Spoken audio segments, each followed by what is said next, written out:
Hello everyone, it is Steven here today, or Super Bruce 91, and today we're playing some Crysis 3. So I've been hearing a lot of good stuff about this game, and I was hearing it from like a few of my friends, and a few of like the reviewers on like YouTube, IGN, GameSpot. This game got some pretty decent reviews, so today I was at the mall and I decided to walk into GameStop, and I just found Crysis 3 looking by all itself, like all lonely and everything. It only cost $40, so I just decided to throw $40 into a pretty fairly new game actually. So I bought it today, just a few hours ago, and when I got it home, I decided to go play some single player. So from what I've been hearing, single player is about 5 hours long.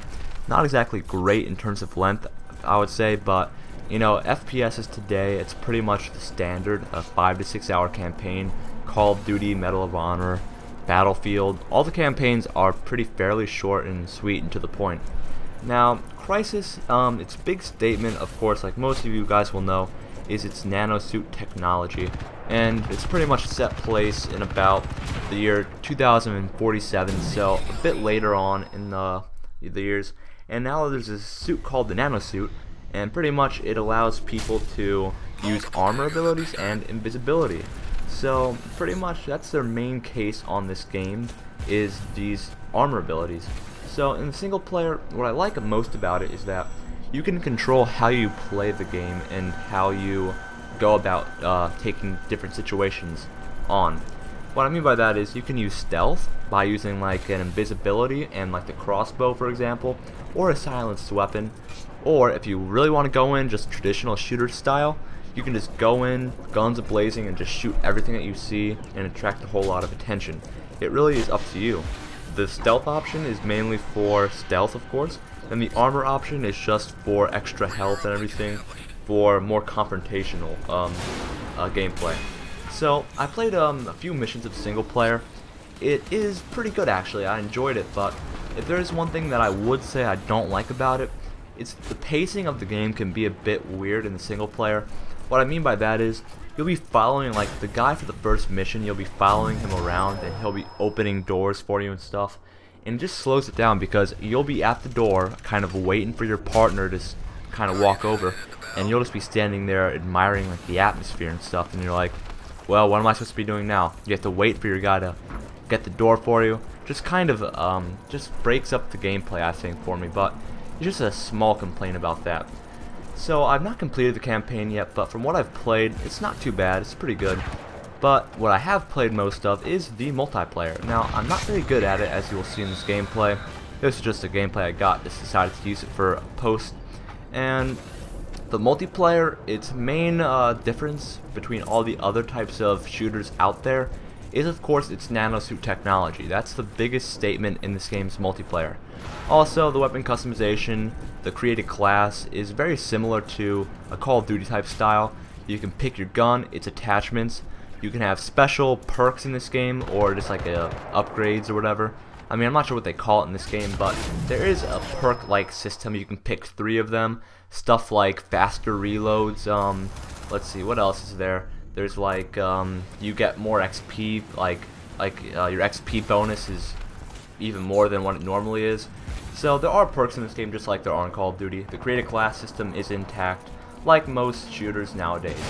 So the multiplayer is definitely a mix, I think. If you're coming from Call of Duty or Battlefield or anything like that, if you've never played a Crysis game before, then this game might be a bit of a shock to you, because it's definitely a lot more than just finding a guy and shooting him in the back and winning every gunfight. It's very different. You have to like use different abilities in different situations. Like if you're being chased and you're on low health, you have to use your stealth to kind of hide from the enemy. I mean, it's definitely a very interesting gameplay compared to most other shooters out there.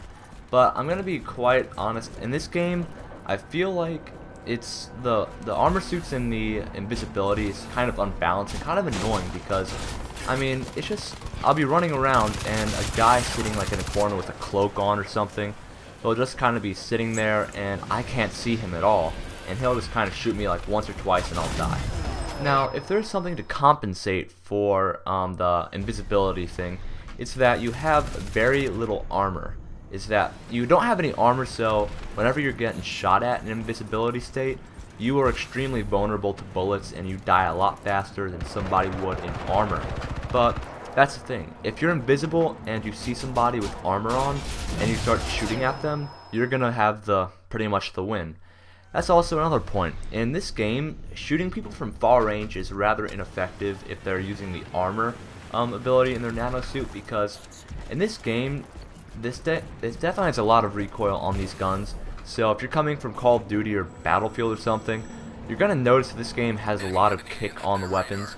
So firing at people with long range against like with assault rifles or SMGs, it really will not work, because you have to be pretty close to people in this game with an assault rifle to actually take an effect on them. So the next part that I want to mention about this game are the graphics. The graphics in this game are definitely pretty unique. I mean, when you come from playing Call of Duty like all the time in FPSs, the game does look better, I would say, but personally the art style can be a bit weird on some maps. If there's one thing I don't like about the graphics, is that they're very one-dimensional. What I mean by that is the environments in this game, for the most part, are pretty similar. Like the multiplayer maps, most of them, not all, maybe like I think there's 2 maps in this game that don't involve a jungle scenario, but most maps in the campaign and in the single player, the campaign and in the multiplayer, have something to do with New York and being like in a huge jungle. It's a very weird combination. I mean, they just take a bunch of multiplayer maps from New York and it's all in the same type of environment, and it's really kind of boring just playing on different maps but same terrain. It's just they don't mix up the maps very well in this game, and I'm not a very big fan of the maps, so I wish they would have just varied the map locations a bit more, because almost all the maps in the multiplayer take place in New York City. So the maps in this game are alright. There are a few decent ones, but from what I've played so far, no maps really stand out as awesome. Now, if you did play Crysis 2, Skyline has come back to turn with some, I guess you could say, visual upgrades. I'm not going to say I like the visual upgrades in this game in terms of Skyline. The old Skyline was a more sunny type of day, but in this game they made it more of a gloomy type of feeling to it. It looks more run down than it did in the previous Crysis. So they just took Skyline and just kind of updated it to this game. Now, the nanosuit, I think they really tried making a statement with this type of FPS game, but from what I can see, it's not exactly working out so well for them, because even on Xbox Live and stuff, this is what I played on, of course, you're not going to find very many people playing in some of the playlists. So I'm going to say, like, in certain game modes like that you might want to play on, there might only be like, I don't know, 7 or 10 players in them, so it can be a bit difficult to find different matches or different lobbies in certain game modes. The only actual game mode that has a decent amount of players on is Deathmatch and pretty much Domination, for simple terms, if you ever play Call of Duty. So those 2 game modes are the most popular by far. The other game modes really don't have very many players in them, so there's really only just a few game modes that you can really play all the time whenever you want. It's like Team Deathmatch, which is free for all, and pretty much Capture the Flags.